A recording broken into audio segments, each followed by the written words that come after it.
नमस्ते सबैजनालाई। आजको यस भिडियोमा हामी फेरि पनि क्लास 10 को लागि अर्को एउटा भिडियो लिएर आइसकेका छौँ, जहाँनिर चाहिँ हामी मिसिङ क्वेसन एउटा हाम्रो क्वेसन नम्बर 16 जुन सर्कलको थियो, इक्वेसन अफ सर्कल, जुन इक्वेसन अफ सर्कलको मिसिङ क्वेसनलाई आज हामी हेर्छौँ। 16 को ए गर्छौँ। हामीले 16 नम्बरलाई चाहिँ मिस गरेका रहेछौँ। मैले भनौँ न, अब मैले डाइरेक्टली ट्रिग्नोमेट्री स्टार्ट गरिदिएको थिएँ, सो त्यही भएर यो क्वेसन नम्बर 16 ए नम्बर गरिदिन्छु होइन। ए नम्बर हामी हेर्छौँ, ए नम्बरलाई हेर्छौँ अनि बी नम्बर तपाईँहरू आफै गर्न सक्नुहुन्छ है त।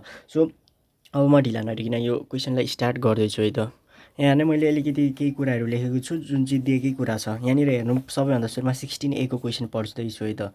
Find the equation of circle which passes through the point 5,8 and touches the straight line x equals to 1 and x equals to 1 x equals to 9 and x axis भन्न खोजेको यो एउटा सर्कल छ अरे। मैले यहाँनिर एक्सिस पनि बनाइदिइसकेको छु, किनकि हामीले यदि कोअर्डिनेट जियोमेट्रीमा हामीले फिगर बनाउनै पर्छ, किनकि फिगर बिना चाहिँ हामीले अलिक सजिलो हुँदैन है त। सो त्यही भएर हामीले फिगर चाहिँ बनाउन जानेकै हुनुपर्छ। सो फिगर मैले बनाइसकेको छु, यो भिडियो लामो हुन्छ भनेर मात्रै हो। सो एक्स एक्सिसमा यहाँनिर हेर्न सकिन्छ, यो एक्स एक्सिस हो। सर्कलले एक्स एक्सिसमा टच गरिसक्यो। अनि मैले यहाँ के लेखेँ भन्दाखेरि solution here let H comma K be the centre of circle 5,8 is the passing point and circle touches the line X equals to 1। अब यो एक्स इजिकल्स टु 1 लाइन भन्न खोजेको के हो, एन्ड एक्स इजिकल्स टु 9 भनेको के हो, and also x axis भनेको के हो। अल्सो एक्स एक्सिस भनेपछि एक्स एक्सिसलाई टच गरेको त हामीले बनाइसक्यौँ, भनेपछि लाइन एक्स इजिकल्स टु 1 र एक्स इजिकल्स टु 9 लाई टच गरेको लाइन बनाउनु पर्यो। त्यो भनेको सिम्पली के हो त, यहाँनिर एउटा लाइन छ अरे, मानौँ यो भनेको कति त एक्स इजिकल्स टु, यहाँनिर मानिदिउँ यो भनेको यो लाइन भनेको एक्स इजिकल्स टु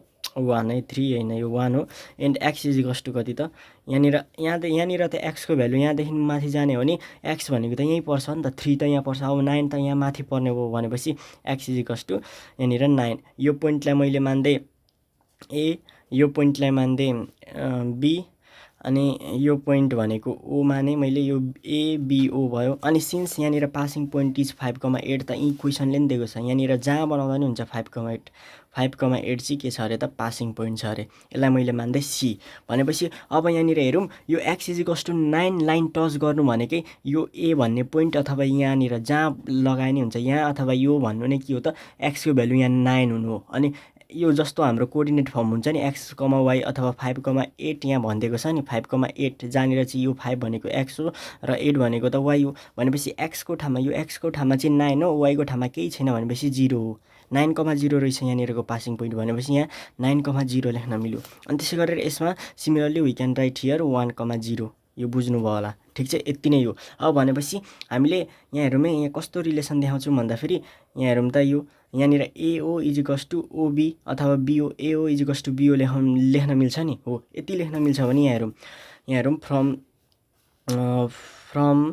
सर्कल अथवा from the figure of circle पनि लेख्न सकिन्छ, एओ इक्वल टु बिओ। किन भन्दाखेरि रेडिआई अफ सेम सर्कल,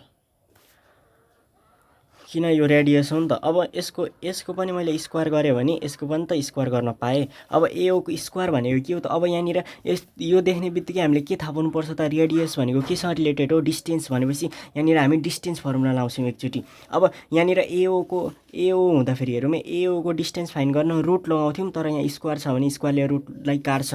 जस्तै यहाँ हेरौँ, एओको लागि डिस्टेन्स फर्मुला, एओको लागि के थियो त, x2 - x1 को whole square plus y2 - y1 को होल स्क्वायर, यति थियो एओको लागि। तर मैले यहाँ स्क्वायर गरेँ भनेको यसलाई स्क्वायर गरिनँ, एओ बराबर यो हो भनेपछि एओको स्क्वायर भनेको यसको स्क्वायर हो, स्क्वायरले स्क्वायर रुटले काट्यो। भनेपछि यहाँनिर के लेख्न मिल्छ त भन्दाखेरि, एओको ठाउँमा यदि यो x1 y1 र x2 y2 h कमा के x2 y2 हो भने यहाँ हेरौँ है, 9 - h को होल स्क्वायर, अथवा यसरी नलेख्दा नि हुन्छ, h - 9 लेखिदिउँ अझै बेटर हुन्छ, h - 9 को होल स्क्वायर प्लस, अब x भनेको 9 हो, y भनेको 0 छ भनेपछि k - 0 को होल स्क्वायर इजिकल्स टु, अब के हुन्छ त भन्दाखेरि, यो यसलाई फेरि x1 y1 x2 y2 मान्ने हो भने h - 1 को होल स्क्वायर, h - 1 को होल स्क्वायर प्लस k - 0 को होल स्क्वायर।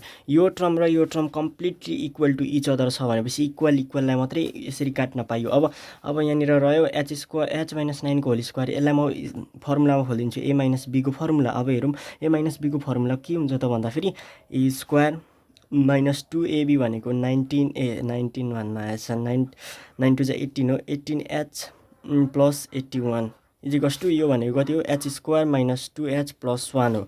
अब यो plus h square cancel out भयो -18 18 है यो 18h अनि यो -2h यता आउँदाखेरि +2h इजिकल्स टु 81 यता जाँदाखेरि -81 यहाँ +1 त छँदैछ। अब यो भनेको कति हो -16h हो यो भनेको कति त -80 minus cancel h equals to 16 divided by 80 भनेको कति हो त हाम्रो कम्प्लिटली 5 हो भनेपछि h इजिकल्स टु 5 आयो। अल एगेन हामीले अझै के पनि लेख्न सकिन्छ त भन्दाखेरि AO equals to OC AO equals to यहाँहरुमै यो O हो नि होइन AO इजिकल्स टु OC लेख्न पाइन्छ सेम एज त्यही त AO इजिकल्स टु OC। अब यहाँनिर AO को होल स्क्वायर गरिदिने हो नि OC को पनि के हुन्छ त आफैमा होल स्क्वायर आउँछ। अब यहाँ हेरौँ AO को होल स्क्वायर भनेको के हो यो डिस्टेन्स फाइन्ड गर्नुपर्ने। अब A भन्ने पोइन्ट हाम्रो कति छ त 9,0 अनि C भनेको 5,8 छ। अब भनेपछि अनि O भनेको कति छ h, k भनेपछि अब हेरौँ यो दुईटाको AO को हामी रिलेसन हेर्दिन्छौँ। AO भनेको के हुन्छ त भन्दाखेरि यसलाई x1 y1 मान्यो भने x2 y2 भनेपछि x2 भनेको के h - 9 को होल स्क्वायर प्लस k - 0 को होल स्क्वायर भयो इजिकल्स टु। अब OC को लागि यसलाई x1 y1 x2 y2 मान्यो भने h - 5 को होल स्क्वायर प्लस k - 8 को होल स्क्वायर। अब यहाँ हेरौँ h को भ्यालु कति अहिले भर्खर हामीले फाइन्ड गरेको h को भनेको 5 - 9 को होल स्क्वायर प्लस k - 0 को होल स्क्वायर भनेको k स्क्वायर बुझिँदैछ नि इजिकल्स टु h भनेको अहिले भर्खर फाइन्ड गरेको 5 भनेपछि 5 - 5 को होल स्क्वायर प्लस k भनेको हामीले फाइन्ड गरेकै छैन यसलाई फर्मुला फर्ममा k a स्क्वायर - 2ab गर्दाखेरि 16k हुन्छ हो अनि प्लस b स्क्वायर 8 को square 64।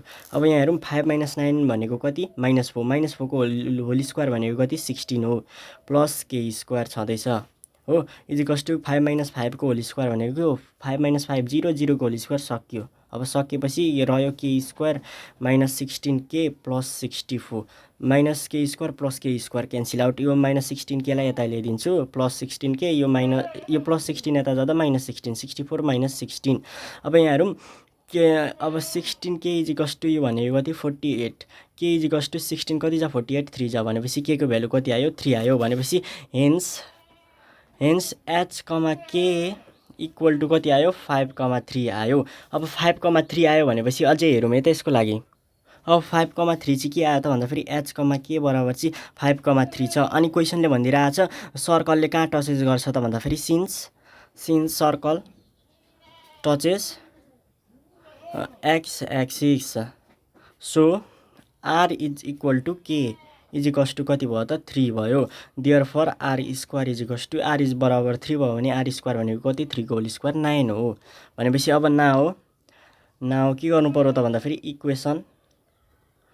Equation of circle is given by